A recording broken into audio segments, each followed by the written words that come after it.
આગળ વાત કરીએ તો અમદાવાદના જાણીતા બિલ્ડર રમણ પટેલ દોષિત જાહેર થયા છે। નોંધનીય છે કે ચીખલાની જમીન વિવાદમાં સાણંદ કોર્ટે તેમને દોષિત ઠેરાવ્યા છે। સર્વે નંબર 738 અને 743ની જમીન પચાવ્યાનો આરોપ તેમના ઉપર હતો। સાણંદ મામલતદારના ખોટા બનાવટી હુકમો કરી અને દસ્તાવેજ બનાવવામાં આવ્યા હતા। બે ખોટા દસ્તાવેજ બનાવી અને જમીન વેચવાનો તેમના તરફથી આ કારસો રચવામાં આવ્યો હતો।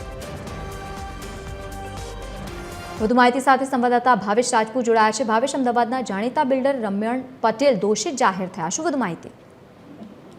વાત કરવામાં આવે તો અમદાવાદમાં પોપ્યુલર બિલ્ડર તરીકે ઓળખાતા રમણ પટેલ અને તેમના ભાઈઓ સામે અમદાવાદ શહેરમાં અનેક ફરિયાદો નોંધાઈ ચૂકી છે, જેમાં જમીન જે રીતે ગેરરીતિ આચરવામાં આવી હોય અને સાણંદના ચેખલા ગામની જમીનમાં જે કૌભાંડ આચરવામાં આવ્યું હતું તેમાં સાણંદ કોર્ટ દ્વારા બિલ્ડર રમણ પટેલને દોષિત ઠેરવવામાં આવ્યા છે અને ટૂંક સમયમાં રમણ પટેલને સજા પણ સંભળાવવામાં આવશે।